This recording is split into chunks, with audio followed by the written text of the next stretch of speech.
Karena seninya hidup itu ngadepi apa? Belum masalah. Jadi kalau ingin diselesaikan berarti Anda berjuang dan ini saja. Dinikmati apa? Karena sebetulnya kalau dinikmati ya baik-baik saja. Karena dunia ini diciptakan Allah lihat dua ayyukum ahsanu amala. Jadi kalau kamu sedang rukun sama istri itu biayanya mahal. Karena kalau rukun itu minta belanja macam-macam. Kalau sedang dicuekin, gineng juga repot. Masa suami kok dibiarin, dicuekin. Enak mana ya? Rukun berbiaya sama dineng kecewa. Gak ada pilihannya hidup ya, hanya dua itu.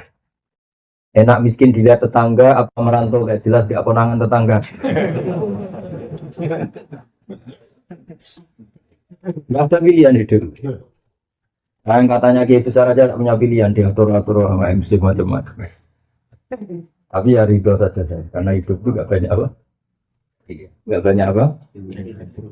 Ini saya ngaji Yasin saja yang sering saya baca. Jadi saya minta dari ngaji malam ini sampai berpikir secara cerdas, berkelahi. Di antara yang diceritakan di surat Yasin itu ada ayat wa ma liyala a'budul ladzi, ayo dibaca. Wa ma liyala a'budul ladzi. Jadi bagaimana mungkin saya tidak menyembah yang menciptakan kami, yang mengatur segala kebutuhan kami, yang mengatur semua sistem yang terkait kepada kami. Wa ilahi turja'un, pada akhirnya kita hanya dikembalikan ke Dia, ke Allah Subhanahu wa ta'ala. Misalnya gini, Anda hidup itu butuh apa coba? Yang jomblo butuh nikah ya. Terus istri kamu atau calon istri kamu itu saja sudah mati sekarang. Tapi Allah bisa menciptakan lagi insya Allah ya. Katanya teman saya gitu, kalau ada Joko Tua, calon istri kamu sudah mati. Nah ini cerita singkatnya gini ya. Ada 3 utusan Nabi Isa.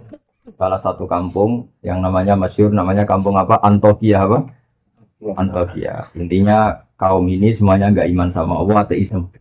Mirip orang Korea gitu, kira-kira itu ateis. Kemudian ada satu petani yang iman, yang cara berpikir kita ini bagaimana mungkin kita ini tidak menyembah zat yang menciptakan kami. Kira-kira sang raja yang minta disembah itu pencipta apa enggak? Enggak kan? Fir'aun juga enggak, Yesus juga enggak. Semua selain Allah tidak berstatus pencipta. Kalau sama-sama nyembah, ya nyembah yang menciptakan. Makanya kata beliau, kata Habib An-Najjar, wa maliyah la a'budul ladzi fatar. Bagaimana mungkin saya tidak menyembah zat yang mengatur kami, yang menciptakan? Hanya satu kelaziman. Kita terima kasih sama orang tua saja kelaziman. Terima kasih sama bos yang menggaji saja kelaziman. Sama teman yang menolong saja kelaziman. Apalagi sama Allah yang menciptakan kita. Tentu kita menyembah Allah adalah satu kelaziman, satu jenis saja. Maka kata beliau, wa maliyah la a'budul ladzi fatar. Bagaimana mungkin saya tidak menyembah zat yang menciptakan saya? Oh wa ilaihi turja'un. Pada akhirnya kita kembali kemana coba? Sama nyari uang kayak gini ke Korea, ada yang jadi presiden, ada yang jadi macam-macam. Pada akhirnya hanya kembali kepada Allah Subhanahu wa ta'ala.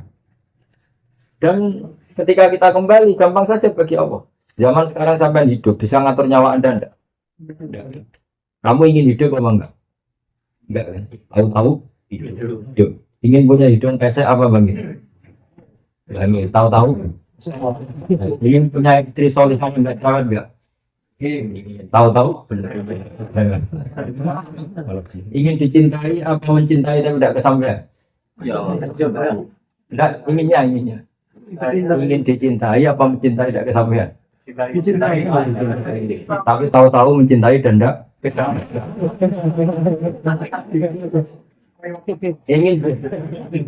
Ingin jadi bos apa jadi guru? Tahu-tahu tidak. Tidak ada bilang guru. Tidak. Jadi hidup ini tahu-tahu.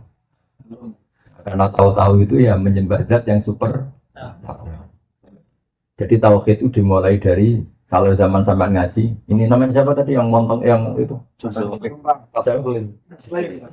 Ini tetangga saya ini. Apa dia nggak jadi wali? Tapi nanti butuh persetujuan para wali-wali ini. wali apa Wali murid. Di negara. jadi hidup itu dimulai kalau kita zaman dulu ngaji apa istilahnya apa masya Allah kana wa malam biasa lamnya apa yang digadaki Allah pasti terjadi yang tidak digadaki pasti tidak terjadi. Ini penting sebagai tauhid sehingga sampai mengalami apa saja cinta ada kesampaian kaya ada kesampaian apa saja ada kesampaian sampean yang syukur saja karena andekan kesampaian punya istri itu ya tidak mesti maslahat kesampaian jadi orang kaya tidak mesti maslahat yang mesti maslahat adalah kesampaian ditakdir sujud sama Allah Subhanahu wa Ta'ala. Yang bisa mensurgakan Anda itu sujud sama Allah apa jadi orang kaya? Yang mensurgakan Anda itu istri Anda atau amal Anda sendiri? Bahkan gara-gara istri banyak orang jadi koruptor kan? Karena istrinya shopping terus yang cowoknya korupsi. Jadi barokahnya jomblo-jomblo gini ya. Banyak masalah. Masalahnya di jomblo itu. Tapi yang penting syarat utama jadi orang baik itu satu, janggal atau iskal atau tidak memahami satu kesalahan. Jadi satu kesalahan itu harus gak difahami. Tapi satu kebenaran harus difahami. Satu kesalahan itu gak bisa difahami, misalnya maling atau mencuri. Itu kan nggak bisa difahami oleh akal sehat. Orang nyari uang susah-susah, kita tinggal mengambil atau mencuri. Itu kan sesuatu yang nggak bisa dipahami. Nggak bisa. Istrinya orang digauli orang lain itu nggak bisa dipahami. Jadi ciri utama maksiat itu sesuatu yang nggak bisa dipahami. Makanya bahasa Arabnya maksiat apa? Mungkar. Mungkar dari kata apa? Diingkari. Diingkari apa? Tidak bisa ya namanya barang maksiat apa bahasa lainnya? Mungkar. Makanya dalam Islam disebut amar ma'ruf nahi itu mencegah. Karena mungkar itu nggak bisa dipahami. Yang namanya istri boleh digauli ya diakatkan. Yang akatkan siapa? Ya walinya. Wali itu yang punya otoritas. Nah ini nggak nikah, nggak apa langsung digaulin itu sesuatu yang nggak bisa dipahami. Kebalikannya mungkar itu ma'ruf. Ma'ruf itu sesuatu yang dikenal dari kata karufa ya arifu terus irfanan atau urfan. Maknanya apa? Ma'ruf yang dipahami. Kamu kerja demi anak istri bisa dipahami. Tapi kalau kerja demi temuan baru, kantor cabang katanya teman-teman tadi, itu susah dipahami. Tidak usah dijelasin detail-detail banyak yang tersinggung. Tapi ini saya, ya namanya ngaji itu kan membenahi yang salah. Jadi ingat ya tak latih bahasa Arab yang gampang ngomong saja, jangan sampai salah tasrif nanti. Supaya latihan apa? Kafara yukafiru apa? Takfiran ya.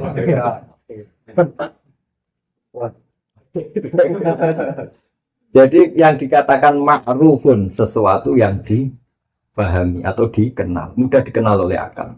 Kayak sodako itu kan mudah dikenal oleh akal, namanya empati sama orang lain. Kita tadi berkawan sama orang Korea juga mudah dipahami oleh akal karena kita tamu di Korea. Tadi ada Pak polisi, ada agama-agama lain menyakit kita. Itu mudah dipahami. Tapi kalau kita datang di negara orang kemudian ngendah yang punya rumah, ganggu yang punya rumah itu bisa dipahami enggak? Jadi agama ini datang dengan kemakrufan, sesuatu yang mudah dipahami dan agama ini menolak yang enggak mudah disebut apa? Ingin kaya enggak kerja, itu mudah dipahami enggak? Apalagi merdukun. Itu enggak mudah dipahami. Enggak gampang minta istri cantik, mudah dipahami enggak?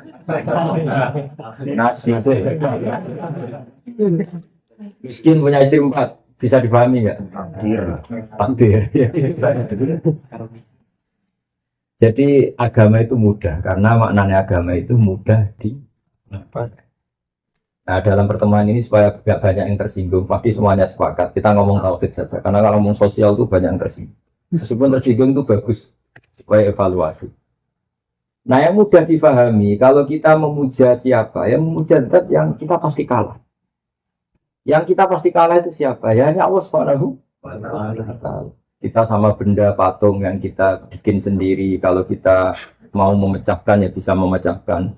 Di gudang saja sudahan. Kita menyembah matahari, kita punya akal matahari, apapun hebatnya tidak punya akal. Apapun hebatnya matahari bisa kerja di pabrik enggak? Bisa bikin robot enggak? Bisa enggak dengan BPKB enggak? Apapun hebatnya matahari bumi itu nggak punya akal. Kita punya. Logis nggak orang yang punya akal, makhluk yang punya akal, kemudian tunduk menyembah yang tidak punya akal. Bisa difahami enggak? Tidak bisa. Menyembah Yesus. Yesus itu manusia yang lahir di bumi. Menyembah Tuhan yang hakikatnya ada Tuhan bisa difahami enggak? Yang mudah difahami dan pasti terpahami adalah menyembah Zat sing menciptakan kami. Yang menciptakan langit, yang membuat air, membuat oksigen, membuat apa saja sebagai kebutuhan kita. Kemudian setelah kita mati juga kembali ke dia. Zaman kita hidup, coba ketika Anda hidup, tahu nggak sistem saraf Anda, sistem jantung Anda, sistem paru-paru Anda, sistem kebutuhan oksigen Anda, kan nggak tahu. Kalaupun tahu, Anda tidak penciptanya. Kayak ilmuwan-ilmuwan barat mengklaim tahu, tapi apa mereka pencipta Anda kan? Tahu-tahu ada oksigen, terus oksigen dianalisis. Ini mengandung ini, jantung butuh ini, paru-paru butuh ini. Tapi itu semua ciptaan Allah apa ciptaan mereka? Allah kan. Ketika menyembah zat yang mengatur itu semua, namanya ma'ruf, mudah di paham ya? Maka kalau disuruh menyembah selain Allah, itu sesuatu yang nggak bisa di.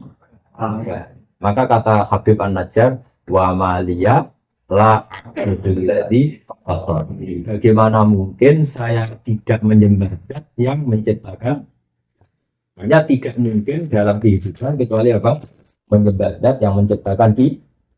Itu yang baru benar, baru ma'ruf bisa dipahami.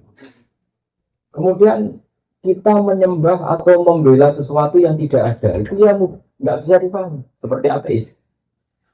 Pokoknya alam ini nggak ada penciptanya, tahu-tahu ada. Bagaimana mungkin bumi yang segede ini tahu-tahu ada? Yang mengadakan siapa? Ya tidak ada. Tahu-tahu ada. Itu ilmu apa? Ilmu tahu. Seperti sampean tahu-tahu di Korea. Ya mesti ada problemnya dulu. Ada punya utang banyak dulu. Kalau nggak punya utang, kalau nggak punya utang banyak, ada khayalnya yang banyak. Orang terkaya di kampung. Kalau merantau di kampung kan dibully tetangga-tetangga. Gayanya gitu kok jualan sate. Tapi kalau sudah di perantauan kan nggak ada yang bully. Itu doanya pertama ya Allah jangan ada tetangga saya kesini sudah kaya. Itu doa orang pecinta kan pasti seperti itu. Tapi nggak apa-apa Allah yang terima doa. Tapi nggak harus mengabulkan. Didengar saja tapi harus. Saya ulang lagi. Kemudian ada teori misalnya ateisme, orang yang nggak mengakui eksistensi Tuhan. Tuhan itu apa? Kalau nggak punya uang ya mati, nggak makan ya. Mereka nggak mikir, memangnya kalau punya uang nggak mati. Yang punya uang mati nggak? Lalu mati dan hidup itu karena uang apa karena Allah? Karena Allah. Yang menentukan hidup kita ya Allah, yang mematikan juga. Kalau begitu nyembahnya ke Allah apa ke siapa? Allah. Hanya wa ilaihi. Sebenarnya kepada Allah kita semua dikembali. Jadi Anda mengelatih tauhid. Syaratnya tauhid itu harus ma'ruf. Ma'ruf itu dikenal. Sehingga kalau zaman sampai ngaji dulu di kiai-kiai, pertama kewajiban seorang manusia apa? Ma'rifatulllah, mengenali. Mengenali Allah itu gampang sekali karena Allah itu az-zahir, mudah dipahami. Kenapa mudah? Karena tadi kalau ada ciptaan, misalnya ada mobil Hyundai, pasti ada pencipta. Masa tahu-tahu ada sistem teknologi yang bernama Hyundai. Kalau ditanya ini dari mana? Nggak tahu. Tahu-tahu ada. Yang menciptakan apa? Ketiadaan. Mana? Bumi yang menciptakan apa? Ketiadaan. Ketiadaan itu apa? Sesuatu yang nggak ada. Fungsinya apa? Yang nggak ada itu bisa mengadakan. Yang nggak ada kok mengadakan. Ini kan saraf berat. Gendeng berat. Jadi agama itu datang dengan ma'ruf. Ma'arufahul aku, sesuatu yang dibenarkan oleh akal. Dan menolak mungkar, sesuatu yang diingkari oleh akal. Makanya disebut amar ma'ruf. Jadi jangan hanya ngomong saja, dipraktekkan terutama dalam bab tauhid. Seorang lagi dipraktekkan dalam apa tahu. Makanya saya berkali-kali bilang kalau ada tetangga saya mati, Bu ini tidak usah susah, suami Anda mati. Mati itu dalam bahasa ulama dulu sampai sekarang, juga bahasa masyarakat. Mati itu dicabut nyawanya. Tidak ada orang yang bilang mati itu dibunuh nyawanya. Ada nggak yang bilang gitu? Ya. Mati itu ibarat apa? Jasad yang wadak, yang jismani, yang fisik, yang profan, rohnya diambil. Tapi roh sendiri nggak bisa mati. Sehingga kalau sampai nanti rohnya diambil, Tapi insya Allah tidak sekarang. Saya juga nggak ingin sekarang. Ya, setelah kaya apa setelah makan? Apa setelah langsung nyamil ini? Apa setelah punya akan bertabung tadi? Wah, Setelah menikah betul. masa kita langsung mati ya?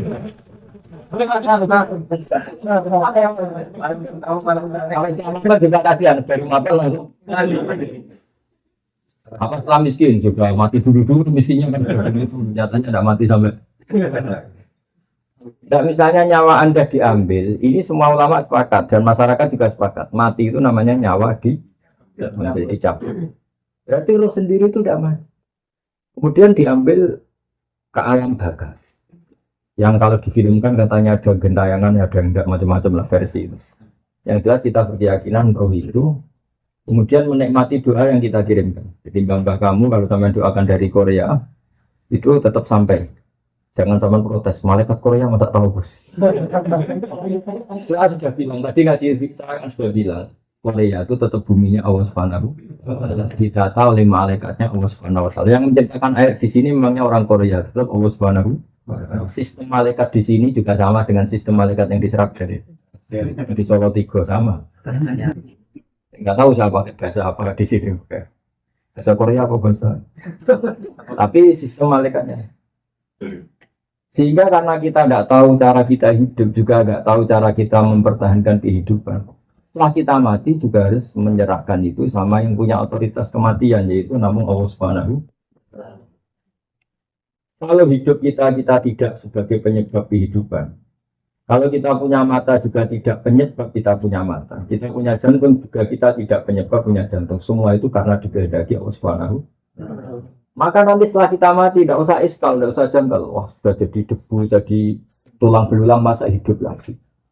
Karena kalau Anda menyoal itu, berarti Anda menyoal kehidupan Anda yang sekarang. Kehidupan Anda yang sekarang dari sperma.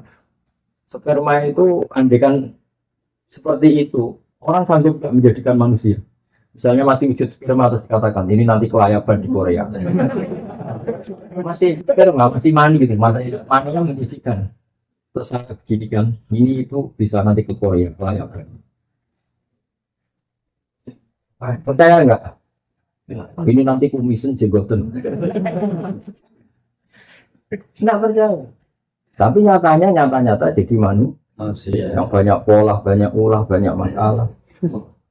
Semoga akhirnya juga tobat. Sama. Andai kan biji asam, kalau orang Jawa bilang tunggu, kalau orang Salatiga bilang apa? Kalau orang Jawa apa yang beda yang biji asam itu? Kelingsi. Apa? Kelingsi ya. Kalau orang dewasa kelingsi. Itu kata ulama-ulama kalau mencontohkan itu. Andai kan belum pernah terjadi. Ini saya melatih tauhid ya karena Anda di negara yang harus berpegangan sama tauhid. Andai kan kelungsu atau kelingsi tadi belum pernah terjadi menjadi pohon asam besar yang kemudian bercabang punya buah banyak. Terus ada orang bilang ini itu bisa jadi pohon besar yang kalau ditabrak tronton itu supirnya mati. Yang kalau ditabrak mobil atau bis supirnya mati. Masa? Iya. Kira-kira orang percaya enggak? Kan enggak. Karena belum tahu buktinya. Setelah sama Allah diciptakan jadi asam kecil kemudian pohon besar, orang baru bilang oh iya ternyata iya. Pertanyaannya begini, ketika ternyata iya jadi pohon besar, manusia ikut memberi kontribusi enggak? Enggak kan? Ya. Ditanam di buminya Allah, dirawat oleh kekuasaan. Tapi manusia bilang, wah pohon kelungsu tadi, biji kelungsu jadi pohon asam besar itu mungkin. Mengatakan mungkin karena apa? Menyaksikan ternyata itu terjadi. Sama, harusnya kita mengatakan manusia sekarang yang jadi kelayaban ke Korea. Itu diciptakan dari mani. Ketika manusia bilang mungkin itu karena melihat nyatanya terjadi, apa karena bisa menciptakan? Nyatanya terjadi. Manusia tidak ikut menciptakan. Jadi zaman kita jadi manusia yang banyak masalah seperti ini. Jadi orang broken macam-macam, banyak orang ngayal macam-macam. Itu zaman dari mani menjadi manusia tidak menciptakan enggak? Ya, tapi mengatakan mungkin karena terjadi. Artinya ada terjadi kekuatan besar yang menjadikan mani jadi manusia. Tapi setelah manusia ini jadi tulang belulang, orang-orang kafir mengatakan nggak mungkin dibangkitkan lagi. Karena itu sulit. Bagaimana caranya? Di zaman kamu jadi manusia juga tak tahu caranya. Kamu percaya? Zaman kita jadi manusia kan nggak tahu caranya. Nyatanya jadi, maka setelah jadi tulang belulang pun mungkin jadi orang lagi. Soal kita tidak tahu tanah yang mulai dulu juga tak tahu caranya kenapa bumi ada, kenapa manusia. Maka serahkan sama yang punya cara itu, yaitu Allah Subhanahu wa Ta'ala. Makanya ada ayat apa? Ayo, ini tentang yakin semua aja. Ayo dibaca bareng-bareng. Awalam ya Allah insan anna khalaqna min nutfatin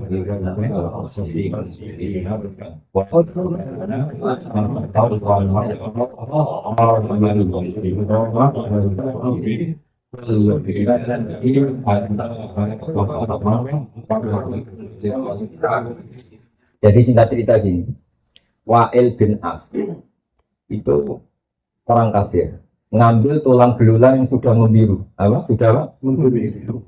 Yang kata Rasulullah nanti semua manusia dibangkit, tulang yang sudah membiru itu diremes-remes gini, diremes-remes gini terus disaurkan ke wajahnya Nabi. Apa seperti ini Muhammad nanti bisa jadi manusia lagi, bisa bangkit lagi, padahal sudah jadi tulang belulang yang ketika sangat remes saja jadi hancur kayak debu. Terus Allah bilang, awalam yarul insan. Bagaimana mungkin manusia yang dulu saya ciptakan dari mani, kemudian sekarang jadi ahli debat, debat yang tidak mutu, yaitu kayak tadi. Siapa tadi yang bilang Asbin Wais. Terus kata Allah mengingatkan, awalam yarul insanu anna khalaqna. Terus terusannya apa? Manusia tidak ingat ketika jadi mani itu kira-kira orang kafir seluruh dunia belum pernah terjadi kalau mani jadi manusia. Kalau lagi andai kan belum pernah mani itu jadi manusia. Kemudian saya bilang mani ini tuh nanti bisa jadi manusia yang bisa ke Korea kemana. Orang percaya enggak? Tidak. Tapi kenapa percaya? Karena nyatanya dan ketika terjadi manusia memberi kontribusi apa enggak? Murni takdirnya Allah. Nah, karena Allah berusaha membuktikan mani jadi manusia, maka Allah pula yang akan mampu dan pasti mampu mengembalikan apa lemah apa tanah yang sudah tadi dari tulang belulang manusia menjadi manusia. Ketika misalnya kumis dicukur, tumbuh lagi, jika dicukur, manusia mengatakan mungkin karena apa? Karena terjadi. Karena ikut menciptakan. Tidak. Misalnya orang yang ganteng-ganteng, mau jenggotan, tetap saja kalau cowok. Jadi ini menunjukkan bahwa manusia itu sebenarnya di dunia itu hanya disuruh ikrar, disuruh ngakui, disuruh bersaksi. Makanya ada kalimat asyhadu alla ilaha illallah. Bisanya kita hanya bersaksi, saya bersaksi. Karena kita tidak bisa menciptakan, bisanya hanya saya bersaksi. Paham ya? Makanya dilatih apa tadi? Jadi kalau sampai ingin iman secara benar gimana? Bayangkan pertama kali manusia diciptakan. Misalnya dari bumi masa jadi manusia lagi kan tulang belulang sudah jadi bumi. Memangnya Nabi Adam diciptakan dari apa coba? Dari bumi. Itu Allah mampu. Dan uniknya lagi saya sering kalau ngaji di Jogja. Nabi Adam itu makhluk paling komplit. Coba. Kalau ada orang nggak percaya hari kebangkitan, itu panggil gobloknya orang. Menurut saya hari kebangkitan itu masih seru manusia yang sekarang, kayak sampean-sampean. Loh enggak gimana hari kebangkitan kan materinya sudah ada, seolah lagi materinya seperti DNA sampean kan sudah ada DNA sampean ada DNA Sragen, Tuban, Boyolali, Mataram macam-macam. Materi kita meskipun di tanam di tanah kan materinya sudah ada, protokolnya sudah ada, sistemnya sudah ada, DNA-nya sudah ada. Panitia malaikat yang bikin lebih gampang. Tapi zaman Allah menciptakan Nabi Adam, semua dan anak turun Nabi Adam itu ada di dia sampai hari kiamat. Allah bikin sistem di tubuh Nabi Adam. Sistem apa? Cadangan atau mani atau apalah istilahnya. Yang nanti itu cukup sampai kiamat. Coba susahnya kayak artinya di Nabi Adam kan diciptakan satu sistem di punggungnya. Kemudian sistem itu dipersiapkan untuk sampai dia. Bisa gitu. Nabi Adam satu orang. Dia kawin, kemudian jadi Qabil Habil, Iklimah Labuda, kawin lagi itu sampai jadi orang kayak sampean. Itu dulu dari master yang bernama siapa? Ya. Coba. Nitipkan tubuh sampean ini harus dibikin keriting, pesek, punya jantung. dititipkan di satu zigot atau di satu sel yang kecil sekali. Padahal sel yang kecil sekali ini nanti jadi manusia yang polanya seperti ini. Dan ketika sampean misalnya calon punya anak 5, berarti ada anak 5 yang di punggung sampean. Dan ini disiapkan sel yang jadi anak sampean 5. 5 ini sel disiapkan ada matanya, ada kupingnya, semuanya lengkap. Ada organ dalamnya, ada organ luarnya, ada organ yang tumbuh terus kayak kuku, kayak apa, jenggot. Kenapa itu enggak kita akui sebagai reputasi Allah? Kalau Allah itu ala kulli syai'in, Allah mampu melakukan apa saja. Terus kenapa kita menyoal hanya karena orang sudah mati, kemudian kita menyoal mana mungkin ini bangkit? Lah kamu lahir dari mani, dari tanah, kamu ingkari. Harusnya pengingkar-pengingkar itu juga mengatakan wujud ini khayal berapa, karena hakikatnya enggak mungkin. Ya kan? Sama-sama enggak mungkin kalau dalam ukuran otak manusia. Karena sering terjadi dan terlihat, mereka mengatakan mungkin. Tapi ketika mengatakan mungkin, manusia pun tidak ikut menciptakan. Itu makanya Allah mengingatkan, Qul yuhyihil ladzi sya'ala. Kalau Allah dari awal mampu menciptakan mani jadi manusia, ya nanti Allah pula yang mampu menciptakan tulang belulang jadi manusia. Jadi saya mohon sekali taufiknya dijaga. Nah, logika seperti ini itu alhamdulillah. Misalnya Hyundai atau Kia atau Mercy bisa bikin mobil mewah dengan sistem yang canggih. Karena mobil itu tabrakan ria, kamu bilang, wah ini pabriknya tidak bisa mengembalikan lagi. Itu aneh nggak kira? Kalau pabrik sudah canggih, masa kecelakaan terus dibilang nggak mampu mengembalikan lagi kan jadi aneh kan? Mau bikin yang sedetail itu bisa, apalagi ini tinggal ngecek lagi kan gitu kira-kira. Kan lebih kan? Karena kalau sudah kamu sifat wah pabrik ini hebat bisa bikin mobil yang canggih, tentu akan mudah mereparasi kalau ada kerusakan. Sama, Allah mudah saja mereparasi Anda setelah mati. Dan nanti setelah Anda masuk surga direparasi ulang. Hidungmu ditata lagi, semua wajah kamu di. Makanya teman saya kalau guyon gini, Gus Bak tahu nggak kenapa para nabi itu ganteng-ganteng? Kenapa? Ini teman saya agak beli. Kenapa? Karena Allah nggak ingin capek-capek. Kalau Nabi jelek, Nabi kan pasti ahli surga. Nakanya kelamaan. Ahli surga kan harus ganteng. Karena Nabi itu pasti masuk surga. Sudah dikesan buang dan sekali. Surga yang rupanya ada banyak. Tapi kalau orang beli-beli pada musuh, tak kulitin nombor tak. Itu nanti kalau jadi orang tua, itu merenovasinya agak sulit. Tapi kalau masuk neraka kan gampang. Tidak, semua orang berdak soleh, gampang saja. Kalau renovasi apa mereparasi ya, keritingnya jadi bagus, pendeknya ditinggikan, peseknya ditata semua. Kalau ditata peseknya jadi bangkit, wajahnya tetap gitu kan malah kayak Tokyo jadi tetap ditata. Jadi ini penting ngaji tauhid ya, saya ulang lagi ya, Islam itu datang dengan apa amar ma'ruf. Yang namanya mungkar itu angkarul. Kasih itu menolak. Kayak tadi misalnya, alam ini dimulai dari ketiadaan. Jadi pencipta alam adalah ketiadaan. Masa sesuatu yang tiada punya faktor, punya sebab sebagai pencipta? Itu enggak masuk. Itu alam ini ada karena ada pencipta. Nah, pencipta itu menurut kita adalah Allah Subhanahu wa Ta'ala. Maka pencipta ini status utamanya apa? Wujud. Ya, di mana-mana pencipta statusnya harus wujud. Maka yang mulai kecil kita diajarkan wujud. Namanya pencipta sama yang diciptakan di mana? Pencipta. Makanya pertama setelah wujud tidak, dia harus zat yang terus kedua harus sifat ketiga harus baqa. Harus abadi. Karena kalau Tuhan itu superior, hebat, kemudian dia ada abadi, berarti kayak kalah. Kalau Tuhan kalah itu kan aneh. Masa pencipta mobil kalah sama mobilnya? Mesti kejar-kejar mobilnya, lebih pintar timbang yang mencipta. Ini kan jadi aneh. Tetap penciptanya yang bisa mengatur mobil ini. Dimatikan, dirongsokkan, dibuang, terserah yang mencipta. Mobilnya tetap objek. Penciptanya tetap Allah selamanya subjek yang mengatur kita semua, yang menghancurkan kita, yang menata kita. Allah tidak akan menjadi objek makhluknya. Apa? Allah tidak akan menjadi objek makhluk. Allah selalu jadi subjek makhluk. Dia disebut Al-Khaliqul Mukhtar. Allah pencipta yang bisa melakukan apa saja sesuai yang diinginkan. Ya, istilahnya yaf'aluma yasha. Apa? Yaf'aluma yasha. Jadi wujud kita terus keempat Allah itu beda dengan makhluk.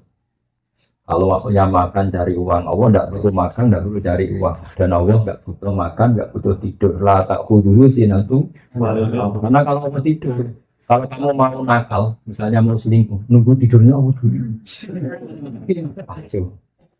Jangan sekarang, Allah masih baik. Kacau enggak punya Tuhan gitu. Kacau. Maka sebenarnya Allah la tak kudu sinatu. Allah tidak pernah kantuk, juga tidak pernah tidur. Karena Allah itu mukhalafatul. Surat berikutnya apa? Allah itu berdiri dengan dirinya sendiri tanpa butuh yang lain. Allah tidak butuh. Kalau sampai ingin makan harus makan. Kalau ingin fresh harus punya uang. Banyak kebutuhan Anda ini. Kalau ingin tidak jomblo butuh pasangan. Kalau pasangan butuh yang tertipu. Karena kalau sadar mungkin tidak mau. Makanya kalau orang cantik dapat orang jelek kata bapak saya itu kemungkinannya dua. Yang cowok punya sesuatu atau yang cewek agak. Ada sesuatu. Raja itu.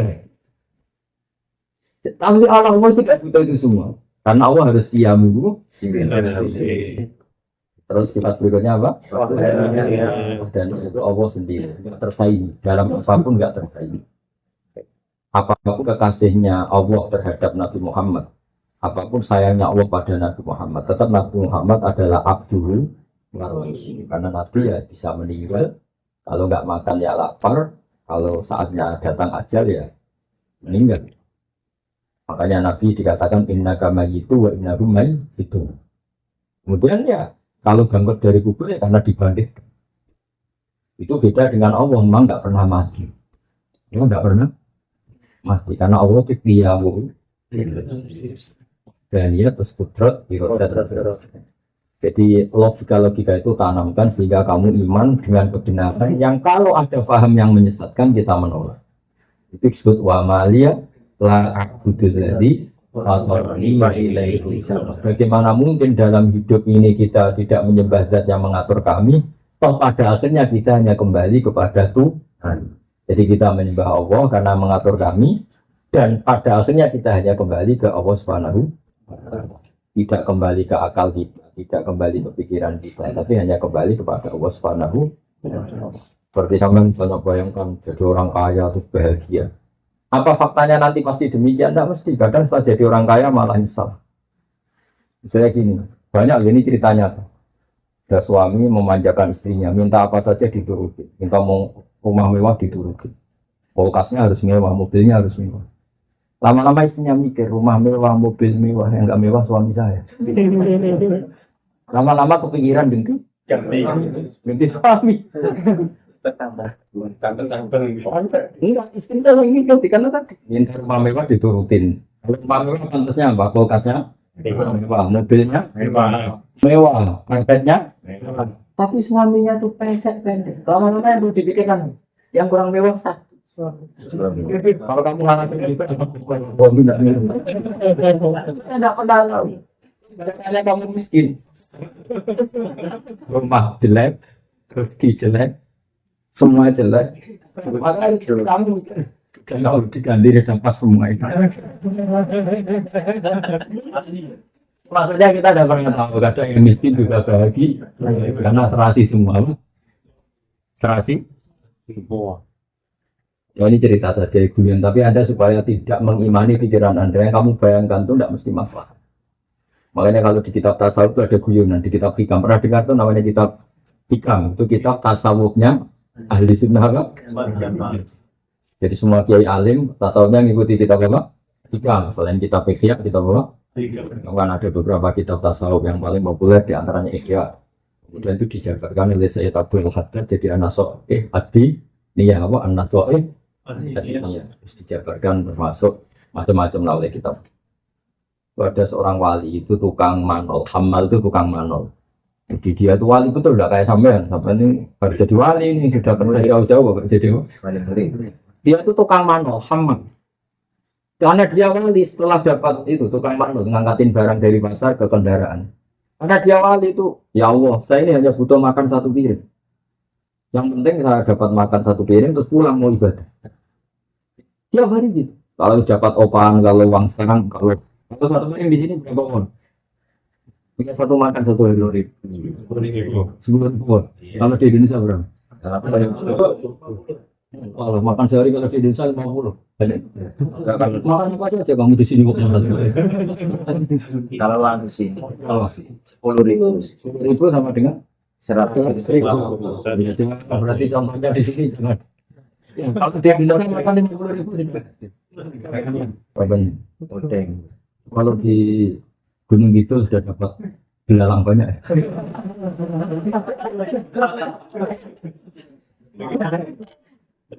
Dia tuh enggak. Kalau sudah amal tadi, kalau sudah dapat total 10.000, dia pulang yang penting bisa makan apa? Bisa makan. Singkat cerita dia ngeluh, ya Allah saya ini wali engkau. Ingin saya kalau sudah makan langsung masuk masjid ibadah. Jadi dia sudah dapat uang 10.000 makan terus masuk masjid apa? Ibadah. Lama-lama dia berdoa, ya Allah, buat saya dikasih rezeki agak butuh kerja. Tahu-tahu masuk pasar dicurigai jadi maling. Nah, apa sebabnya? Pokoknya dituduh jadi maling. Di penjara. Ya tiap hari ada orang sumbang makan terus. Ya Allah, kenapa jadi begini? Bukankah kamu minta rezeki tambah terus? Ya LP itu. Intinya betapa manusia itu nggak usah ngatur Allah. Karena ada wali yang minta rezeki tambah kerja sama Allah dijawab. LP kan rezeki. Ya, Jadinya tanpa Anda minta rezeki tanpa kerja. makanya kalau doa itu hati ya. Kalau doa itu orang berdoa ya Allah semoga dapat pasangan yang sesuai dan sesuai sama orang miskin tidak kaya ya. Orang miskin tidak kaya jelek yang sesuai apa? Ya jelek ya Allah tidak usah doa gitu. Ya Allah berikan jodoh yang maslahat untuk. Tidak usah nyifati. Karena kalau nyifati tadi kayak tadi minta rezeki tanpa di luar dugaan ternyata jawabannya. Ya saya kira demikian kita taufiknya ditata ya. Wulyo ilalwi anda.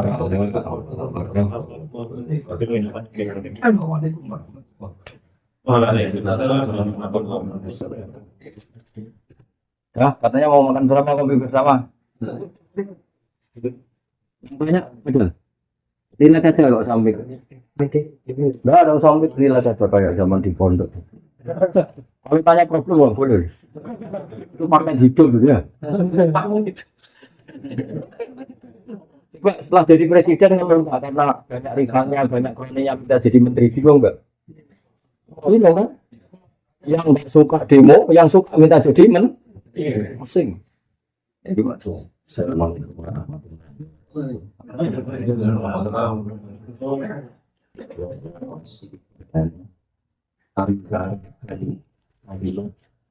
sedikit aja ya.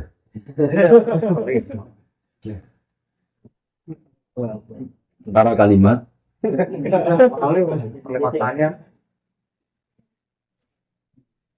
Silaturahmi dan silaturahim itu yang benar yang mana? Oh, yang benar yang nggak salah.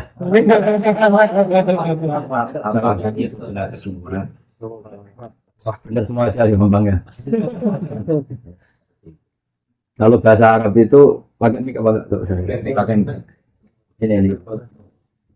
Bahasa Arab itu bisa dengan ya apa berbeda dengan bahasa Jawa. Tapi kalau tasrifan tetap sama ya. Jadi bahasa Arab itu kadang orang bilang silaturahim, rahim itu dari kata isim fa'il ya, menyambung orang yang perlu kamu sambung karena ada cinta kasih rahim. Yang bilang rahimah, ya kamu rahman, menyambung kasih sayang. Kalau orang, nah, pokoknya bahasa itu benar semua. Ya, bahasa itu benar semua. Karena kan kalau di Jawa itu bahasa Arab agak-agak di apa? Di Jawa kan. Misalnya kalau sepakat itu dari kata muwafaqah, contoh. Orang Arab bilang apa? Mufakat. Ya apa? Mufakat. Orang lagi bahasa Jawa itu bahasa Solo sama Jogja. Suka makan sampun bakdo. Sampun itu ya sampun bakdo. Bahasa Arab bakdo itu mana dulu? Jadi kalau diterjemah sampun bakdo ya sampun. Terus mana lagi bahasa itu? Anak sekolah ning madrasah. Madrasah itu terjemahnya. Kalau ini sekolah di mana? Di madrasah. Mana nih sekolah? Sekolah. Tapi orang Indonesia punya versi kalau dibilang madrasah itu ngaji. Kalau sekolah itu. Tapi kalau sama ditanya, terjemahnya madrasah apa? Wah Islam. Bilangnya kan madrasah. Jadi bahasa itu kalau mengalami apa? Perluan itu karena mengalami transformasi macam-macam. Ya, jadi itu ringan saja ya, karena tadi silaturahim maupun silaturahmi secara bahasa itu sama. Yang penting maknanya itu menyambung unsur rahim. Yang lokal ya keluarga dekat, yang agak jauh ya saudara Islam, yang paling agak jauh tapi harus dilakukan bidatan. Ada kata Nabi itu silaturahim itu ada 3. Ada orang yang punya 3 hak. Pernah dengar tuh orang yang punya 3 hak, yaitu dia keluarga kamu, dia tetanggamu, dia seagama dengan kamu. Itu punya 3. Nah, misalnya saya bertetangga dengan adik saya, berarti adik saya punya berapa? 3 hak. Hak tetangga, hak rahim, hak. Terus ada yang punya 2 hak saja. Hak tetangga dan seagama. Ada haknya 1 tok, kayak kamu di Korea ini sama orang-orang non muslim itu tetap harus baik karena apa? Hak itu semua juga dikatakan silaturahim. Karena rahim itu kalau dihitung Nabi Adam, kenapa sama Nabi Adam? Sama banyak apa lupa? Kenapa? Nah, itu berarti kalau dihitung Nabi Adam kan semuanya saudara. Setelah ada perbedaan agama, negara, terus apa sejarah macam-macam, terus kayak nggak saudara, kayak korup sama apa? Tapi tadi selagi masih mungkin semuanya itu diarahkan ke perdamaian, karena agama ini suka apa? Wa ini janahul salmi fajnahilaha wa tawakal ala Allah. Kalau ada kelompok lain minta damai, kamu harus setuju karena agama ini dikawal dengan apa? Ya itu sama terus. Yang lain tanya, yang penting jangan problem kehidupan, itu nggak akan selesai. Bawaannya.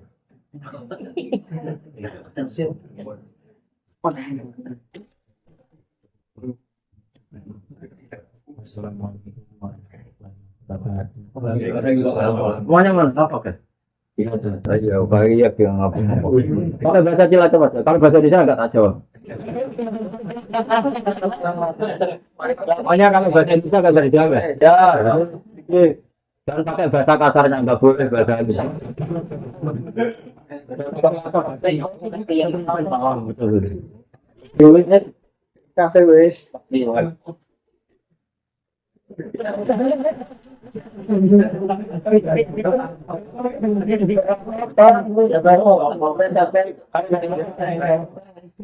Anggap saja tanya sama ini lah.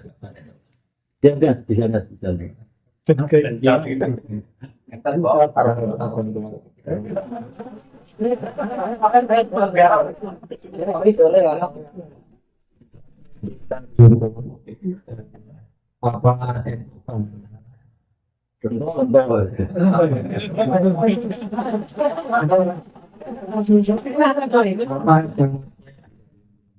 Bisa.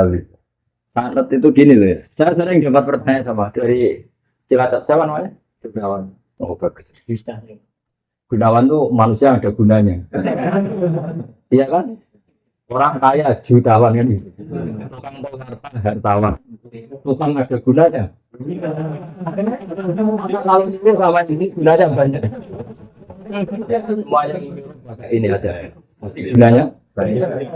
Jadi orang kalau kaya jutawan. Warta, ya. Kalau orang kelayapan bisa Tawar wisata tukang kelayaban kan? Jadi apa? Tawar. Kalau banyak gunanya, kalau banyak masalah.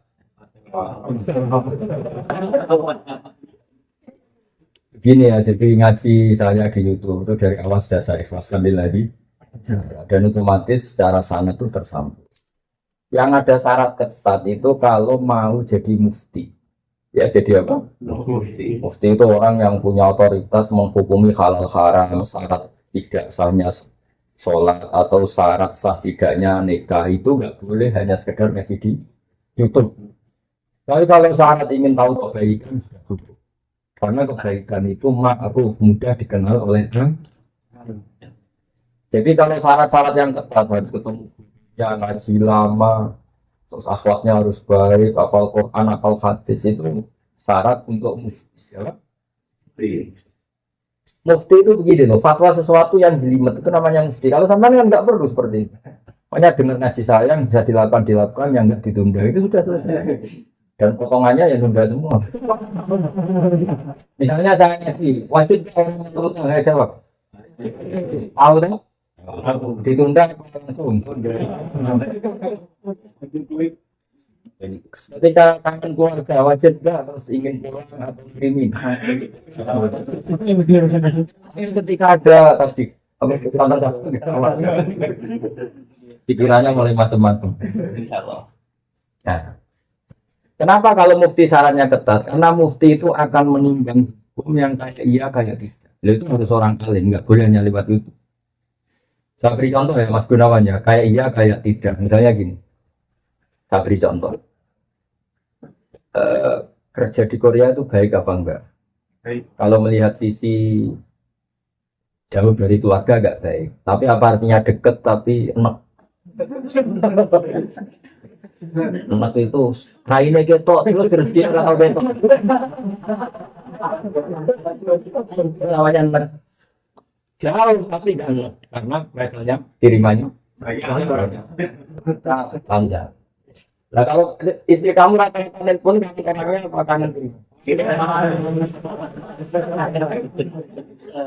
Nah itu kan terus ketika ada orang tanya dari mana merantau sama di rumah itu sudah itu cuma itu hukum sosial tapi seorang mufti pasti gampang kayak iya kayak tidak. Nah, itu butuh orang alim yang ngajinya tenanan. Tapi kalau hukumnya suami istri sebaiknya apa ya rukun. Itu kan nggak perlu mufti, pasti iya gitu. Jadi saya jawab ya, jadi kalau ngaji lewat YouTube itu sudah sah. Cuma tetap saja nggak sah kalau sebagai mufti. Mufti itu menentukan hukum halal haram. Misalnya kamu marung di warung Korea yang terkenal misalnya masak babi, tapi yang kamu makan benar-benar telur atau ayam, hukumnya gimana? Mesti mufti itu mikir.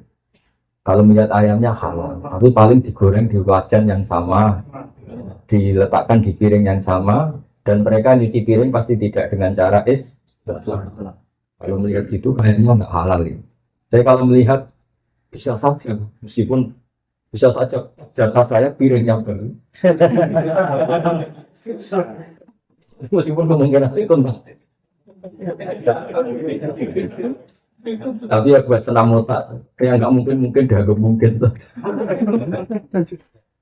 Tapi ini ya itu misalnya sholat pesawat hukumnya gimana? Kalau melihat waktu sholat ya harus sholat. Tapi melihat kalau kamu sesuci misalnya, sesuci di pesawat itu wudhunya kira-kira sempurna enggak? Buatan kan? Kalau sempurna dimarahin awak habis. Setelah wudhu tidak sempurna kira-kira tetap wajib sholat apa enggak? Mesti jawaban pertama wajib.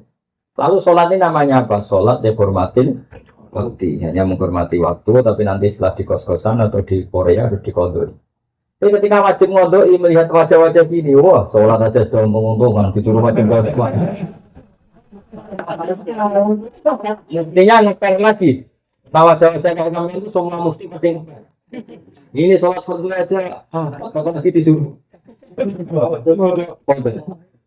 Anda harus ditanya, hukumnya gimana Gus? Wajib sholat? Wajib ulang enggak? Kamu enggak? Terus ada lagi orang tanya saya, ini orang nggak pernah sholat sampai 10 tahun. Setelah tobat tanya, saya wajib kodok enggak? Tak lihat wajahnya itu kalau diwajibkan langsung nggak sholat. Akhirnya ada sebagai kiai ngakalin ya sudah penting kamu sholat dulu kalau udah usah tanya pondoknya. Saya udah tahu lagi. Sudah tahu nikmatnya apa? Sholat. Terus caranya pondok gimana? Sudah agak tanya pondok wajib enggak? Caranya pondok gimana? Saya bilang ya pokoknya tiap sholat kamu 2 kali aja. Nggak usah langsung banyak apa? Tiap sholat 2 kali. Yang satu untuk sholat wajib hari ini, yang satu untuk nyaur utang yang dulu. Karena kalau langsung dihitung 10 tahun lu sebulan kali 5 10 hari apa kan? 10 hari kali 5 waktu sudah 50. Berarti tiap 1 bulan 150. 150 kali 12. Berapa? Kali 10 tahun. Lihat kawin saja dia takut itu. Nah, wajibnya apa? Itu sesuatu yang mudah dikenali. Tapi ngitung loyalitas orang pada agama.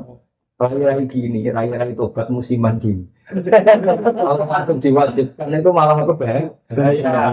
Makanya bilang ya sudah sholat dulu aja. Katanya kiai harus mau itu kesempatan sudah saya sholat dulu aja, tidak usah tanya itu. Makanya dulu tuh ada cerita unik. Ini guyonan saya sebagai penghormatan pada Korea palsu ini ya. Ada kiai itu kan rata-rata anaknya cantik. Kalau anaknya nggak pati cantik itu rapati kiai. Kiai betul itu rata-rata anaknya cantik. Karena istrinya rata-rata ya. Kalau kiai istrinya jelek dia agak musibah. Tapi bisa bikin orang terganti. Ini provokator itu. Pengasamannya kayak kantong. Dia istilahkan istri kedua. Singkat cerita itu anaknya itu cantik. Nah, dulu itu nggak ada akses ke dalam kecuali harus jualan apa? Air. Jadi ada orang santri itu agak nakal dia. Ingin tahu nengnya kalau dalam bahasa pondok itu. Nih, taman karena saya yakin semua yang ngaji saya di sini itu mesti ada sisa-sisa santri. Karena orang Indonesia hebatnya gitu, kecilnya mesti dolanan di musola, muyoyo di musola, sorry, karena orang Indonesia, iya, karena rata-rata kita masjid itu kan yang miskin, yang ada gedeng itu di musola.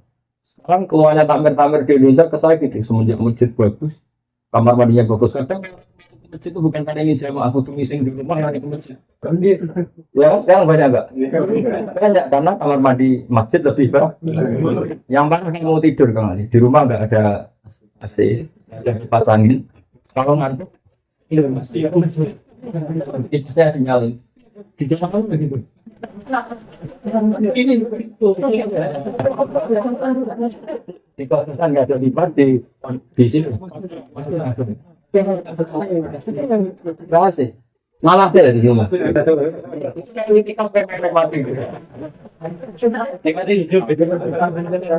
Ya alhamdulillah kok. Allah nggak apa-apa. Masjid sudah baik. Meskipun niatnya tidak baik, semoga tetap apa? Singkat cerita dia itu pura-pura jualan apa? Kiainya senangnya gini. Dan baru kayak anakku disenangi, banyu murah soalnya. Kiainya wali, jadi tahu kelakuan di santrinya tadi. Di Barno, biarin dapat air murah, loyal. Lama-lama dibilang gitu sama Kiai. Kamu senang sama anak saya? Ya Pak ya. Syaratnya kamu harus jamaah di depan 40 hari. Kalau itu selesai, nanti kesini tak nikahkan sama putri sana. Semuanya bukan main. Dia jamaah terus di depan ini di Masjid Haram, cerita ini di Mekah. Nggak diserahkan, nggak diserahkan. Jadi ini cerita kelas internasional, bukan kelas apa? Setelah itu semangat dia. Ya, syaratnya 40 hari di soft awal. Ya imamnya itu imam Masjid Haram, nggak masuk imam nggak ini. Kalau di sini nggak jadi maling, nggak boleh dalam jadi.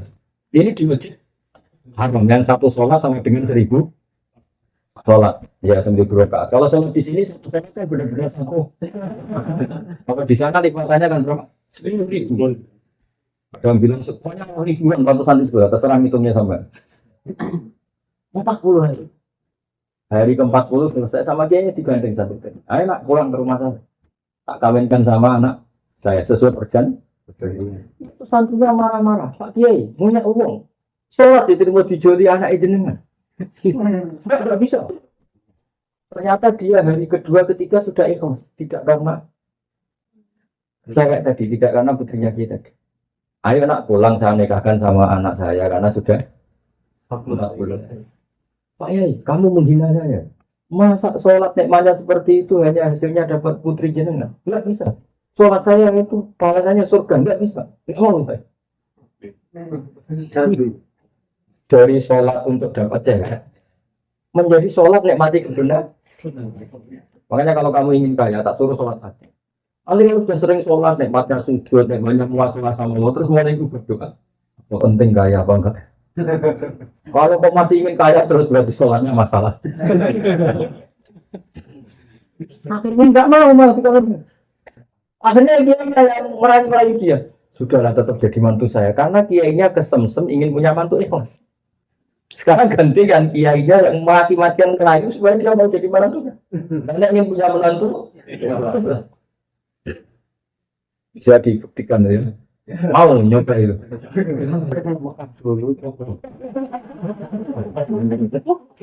Yang tentunya harus sama keluarganya Anda ingin kaya, dijauhi disuruh sholat saja. Lama-lama nanti Anda akan mengusahakan mengkoreksi doanya. Betul enggak. Nah, Anda suka cewek mati-matian cinta mati. Sekarang kamu sholat nanti ada lama. Nyata mimpi gambarnya angin tuhan. Kalau pernah punya teman sholat istiqomah, gambarnya itu angin tuhan. Ya itu jadi itu artinya wasta'inu bisobri, no? Karena kita tidak pernah tahu yang masuk akal untuk kita itu ke depan tuh apa kita tidak. Makanya semuanya kita serahkan pada Allah Subhanahu. Mungkin sampean kalau hidup di Jawa karena tetangga roh kiai kadang rapati semua. Karena kadang jadi ngegawan tonggo. Tapi gara-gara di Korea melihat Islam gak hidup malah sampai jadi dia. Kalau di rumah jadi kiai RT saja nggak ngangkat ya. Tapi kalau di sini langsung kiai internasional. Iya. Kalau kiai di Indonesia namanya kiai lokal. Kalau sudah di sini.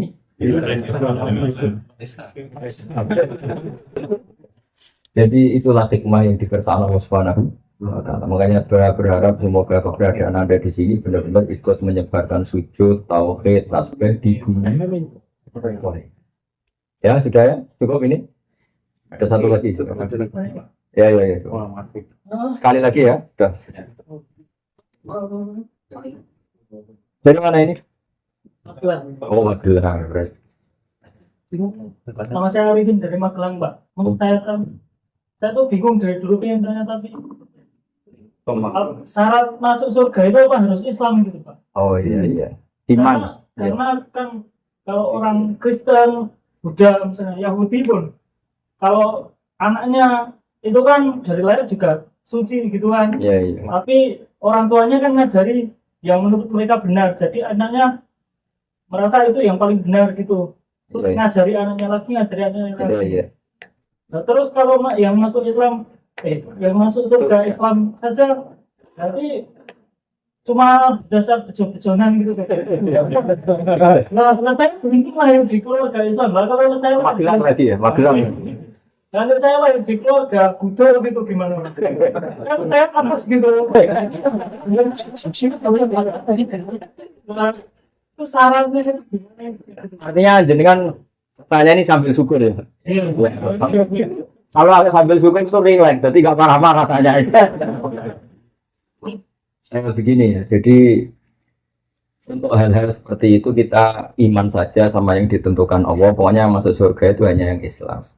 Kemudian kita tidak usah nyoal detail-detailnya. Misalnya nyoal detail-detailnya itu lalu bagaimana orang yang ditakdir lahir di keluarga Kristen kemudian diajarin Kristen. Karena hakikat kita ini tidak pernah tahu.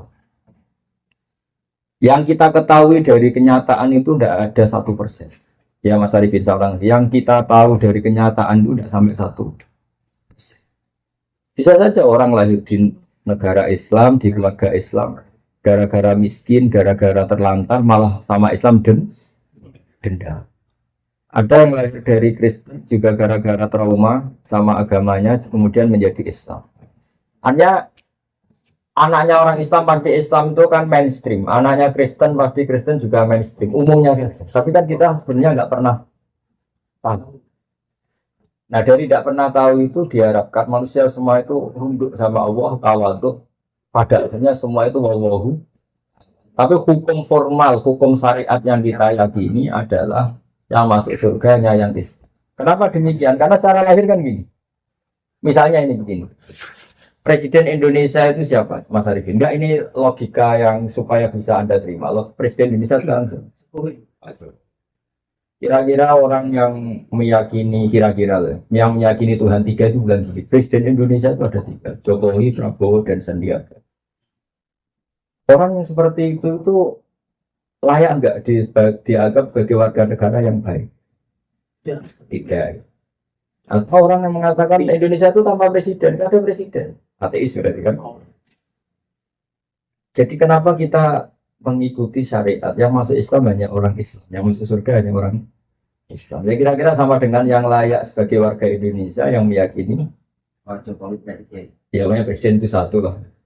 Yang sekarang ya Pak Jokowi. Ya Tuhan itu satu, yaitu Allah Subhanahu. Jadi makanya saya bilang tadi, makanya terima kasih jangan tanya ini sudah ada ganjil. Islam itu datang dengan kemakrufan, sesuatu yang mudah dikenal. Yang mudah dikenal apa? Yang layak jadi warga Indonesia yang yakin presiden itu satu, yaitu Pak Jokowi. Lalu yang bilang presiden itu tiga, Pak Jokowi, Pak Prabowo, Pak Sandi. Jangan langsung tidak dianggap orang Indonesia, dia tetap orang Indonesia. Ya istilahnya ya ditobatkan, diberi apa? Pendidikan, diberi apa? Penjelasan. Ya di sini fungsinya Rasul.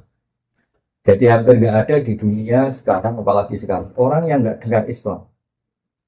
Meskipun mereka diajari dengan agama masing-masing, apalagi sekarang yang saya ada sekolah perbandingan agama, ada TV, ada medsos. Sebenarnya mereka dengar. Jadi kalau mereka bilang nggak dengar sama sekali ajaran selain yang diajarkan orang tuanya, kira-kira bohong nggak? Bohong kan? Jadi gitu aja Mas Arifinnya, jenengan harus yakin bahwa yang berhak masuk surga hanya orang Islam. Yang lain-lain detail-detailnya semua kita tidak pernah tahu. Tapi kita punya logikanya. Misalnya kamu punya bapak kamu namanya siapa? Bejo. Nggak pernah coba. Jadi gimana?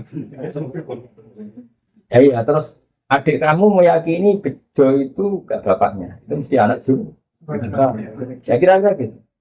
Orang yang meyakini Allah tidak Tuhan, itu kan kurang ajar sekali. Apalagi yang meyakini Allah itu ada yang setingkat Allah, yaitu ini. Ada yang presiden tandingannya Pak Jokowi ini. Kan tidak pantas ya. Gak pantas itu mungkar, sesuatu yang akal gak percaya, gak mau. Ya, jadi saya sudah kali-kali bilang ya, ciri utama agama itu apa? Membenarkan yang ma'ruf, yang mudah dikenal. Yang mudah dikenali apa? Yang pikirannya benar, akidahnya benar, itu yang harus dibenarkan. Dan yang harus dibenarkan itu yang pantas masuk. Ya kira-kira. Ya Mas Indonesia. Ya. Boleh.